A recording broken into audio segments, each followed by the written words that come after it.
ACN news में आपका स्वागत है। मैं हूं गणेश अग्रवाल और आप देख रहे हैं दमोह जिले की खबरें। सेवानिवृत्त होने के बाद भी स्कूल में सुरेंद्र अग्रवाल नामक शिक्षक अपनी सेवाएं दे रहे हैं और वे समाज के लिए मिसाल कायम कर रहे हैं। ग्रामीण अंचलों में शासकीय स्कूल में शिक्षा व्यवस्था की स्थिति किसी से छिपी नहीं है। इसके बावजूद इस तरह के शिक्षक हैं जो सेवानिवृत्ति के बाद भी स्कूल में निःशुल्क सेवाएं देकर छात्र छात्राओं का भविष्य संवारने में लगे हुए हैं।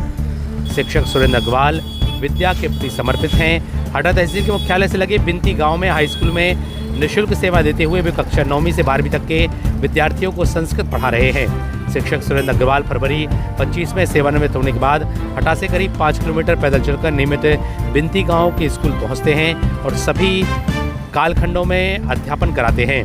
सेवानिवृत्ति के बाद निःशुल्क विद्यादान करने वाले शिक्षक सुरेंद्र अग्रवाल ने स्कूल परिसर में करीब 6 वर्ष पूर्व स्वयं के वेतन व शिक्षकों के सहयोग से विद्यार्थियों को बैठने के लिए कक्ष भवन का निर्माण भी कराया था। बिनती हाई स्कूल में संस्कृत विषय के लिए अतिथि शिक्षक पद का पद रिक्त था।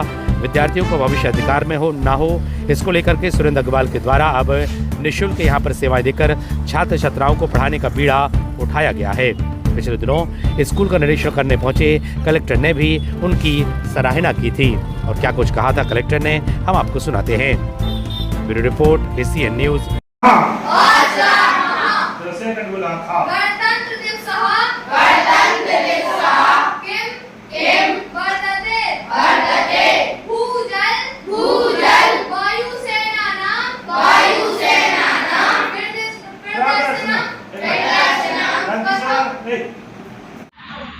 सेवानिवृत्ति के बाद स्कूल में हम सेवाएं दे रहे हैं।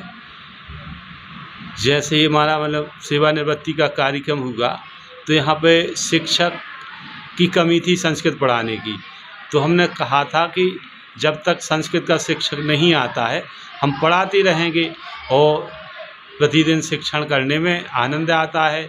लंबे समय से हम संस्कृत पढ़ाते रहे, पढ़ाने में हमें कोई असुविधा नहीं है, इसलिए प्रतिदिन आ जाते हैं और छात्र खाली बैठे हैं उनको संस्कृत कोई ना पढ़ाए।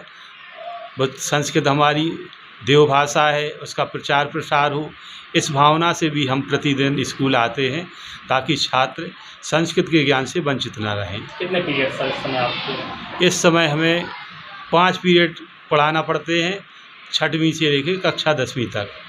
सर आपने पिछले कुछ वर्षों में स्कूल में स्वयं के वेतन से कक्ष का निर्माण भी कराया था। वर्तमान परिवेश में जहां कई शासकीय स्कूलों में शिक्षा व्यवस्था चौपट है, ऐसे में आप जो पहल कर रहे हैं क्या संदेश देना चाहते हैं आप अन्य शिक्षकों के लिए?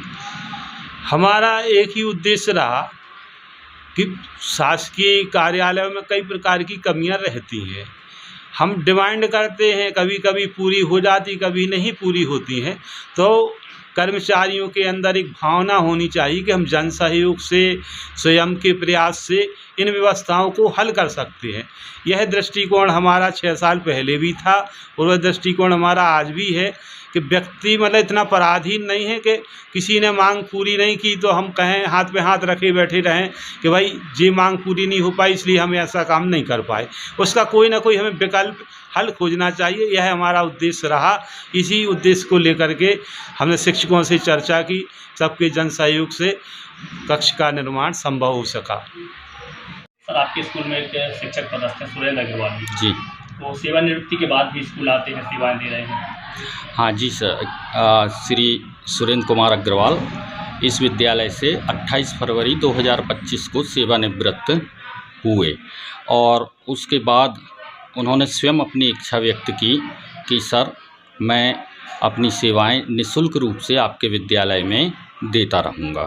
और विशेष रूप से हमारे यहाँ पर संस्कृत विषय के शिक्षक अभी आए नहीं हैं, अतिथि की नियुक्ति नहीं हुई है, तो उनका ये कहना है कि जब तक आपके यहाँ अतिथि शिक्षक नहीं आ रहे हैं, जब तक मैं नियमित रूप से विद्यालय आऊँगा और आपके 6 से 10 तक के बच्चों को संस्कृत का अध्ययन अध्यापन पूर्ण रूप से कराऊँगा।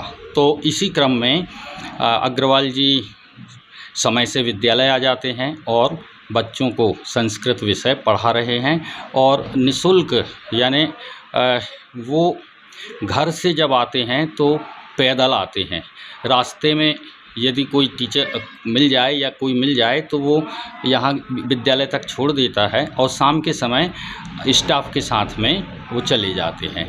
तो निश्चित रूप से एक अनुकरणीय प्रयास है और उनके द्वारा हमारे विद्यालय के बच्चे लाभान्वित हो रहे हटा से हैं। 5 किलोमीटर विनती गांव तक पैदल आते हैं, क्या कभी नियमित आते कर सकते हैं?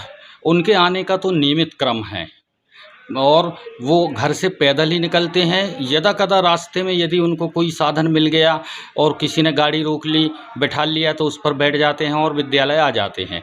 और अगर यदि कोई साधन नहीं मिला तो उन्हें इसकी परवाह नहीं है, वो तो विद्यालय आ जाते हैं। थोड़ा बहुत 10-5 मिनट आधे घंटे लेट हो जाते हैं इस कारण, लेकिन जब विद्यालय शाम को छूटता है तो उस वक्त वो विद्यालय के सभी स्टाफ के साथ ही फिर वो अपने घर की ओर जाते हैं। बच्चों के लिए सेवानिवृत्ति के बाद भी पढ़ाई कराई जाती है। वो बहुत ही अच्छा उदाहरण है। कल विनती में मैं गया था हटा में और वहाँ पर मैंने उनको देखा कि वो कैसे संस्कृत पढ़ा रहे हैं और रिटायरमेंट के बाद भी वो 4 किलोमीटर पैदल चल के आते हैं और पढ़ाते हैं बच्चों को। और उन्होंने खुद अपने खर्चे से बच्चों के लिए एक अतिरिक्त कक्ष वहाँ पर बनवाया है। तो वाकई में ऐसे लोग साधुवाद के पात्र हैं।